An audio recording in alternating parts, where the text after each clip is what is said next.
chào đại thắng mùa xuân,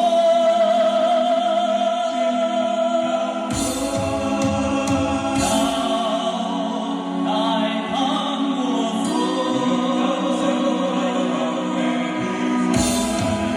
tổ quốc ta đẹp ngàn hoa, non sông đậm hòa bình hương, cùng hát lên bài tình ca.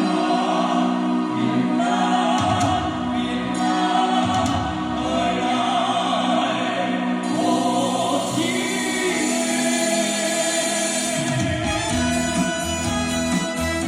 Ngày tháng mùa xuân ta ước mơ của toàn dân tộc.